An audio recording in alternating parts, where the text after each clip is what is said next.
ఓం శ్రీమాత్రే నమః. Welcome to my channel.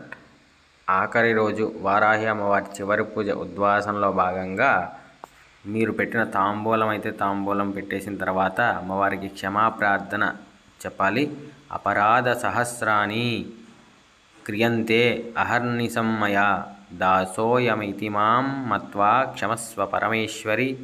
ఆవాహనం నజానామి విసర్జనం పూజా విధిం నజానామి క్షమస్వ పరమేశ్వరి.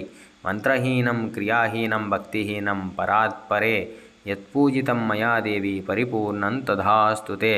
అనయా మయా కృతేన శ్రీసూక్త విధానపూర్వక ధ్యాన ఆవాహనాది షోడశోపచార పూజానేన భగవతి సర్వాత్మికా శ్రీవారాహీదేవి సుప్రీతా సుప్రసన్నా వరదా భవతు అని చెప్పేసి అమ్మవారికి నమస్కారం చేసుకోవాలి. అంటే మనం ఏ తప్పు చేసినా కూడా అమ్మవారిని క్షమించమని మనం అడుగుతున్నాం.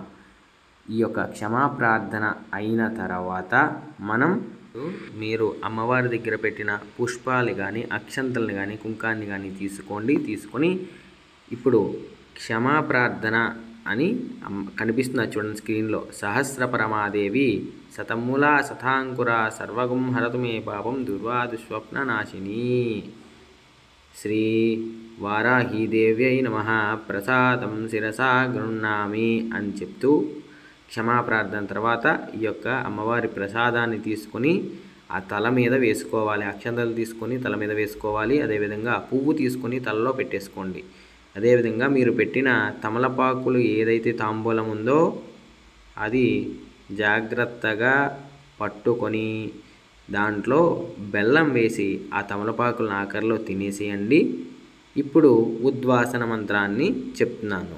అయితే ఈ ఉద్వాసనలో భాగంగా మీరు పెట్టుకున్న విగ్రహాలు కానీ పటాలు కానీ ఒక్కసారి పట్టుకొని 3 సార్లు కదిపేసేయాలి. కదిపేసి మెల్లిగా మీకు స్క్రీన్ మీద కనిపిస్తున్న మంత్రాన్ని చెప్పుకోవాలి. లేకపోతే నేను చెప్తాను, ఆ మంత్రాన్ని వింటూ ఆ యొక్క పటాలు కానీ విగ్రహాలను కానీ కదిపేసేయండి.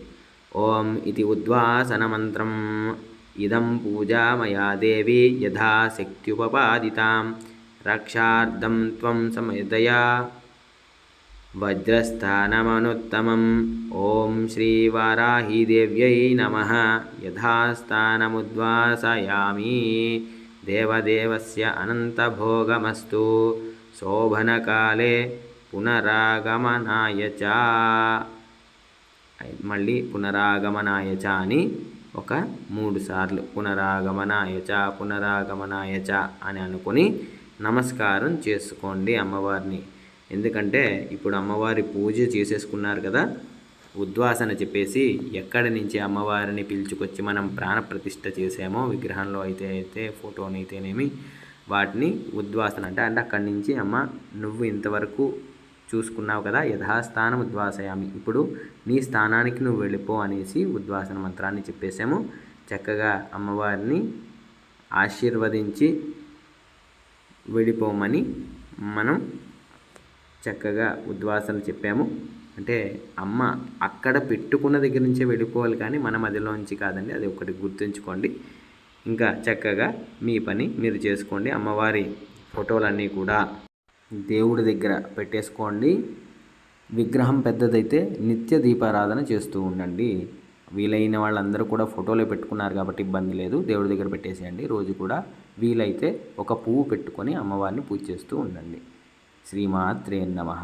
ఎటువంటి ఇబ్బందులున్నా కూడా మీరు 9 రోజులు చేసిన ఆ మూలమంత్రాన్ని ఏదైతే ఉందో ఆ మూలమంత్రాన్ని మాత్రం రోజు చేస్తూ ఉండండి. ఈ యొక్క వారాహి అమ్మవారి యొక్క అనుగ్రహాన్ని మీతోనే ఉంచుకొని మీ యొక్క బాధలను పోగొట్టాలని అమ్మవారిని నమస్కారం చేయండి. అమ్మవారే మీ బాధలన్నింటినీ కూడా పోగొడతారు. శ్రీమాత్రే నమః.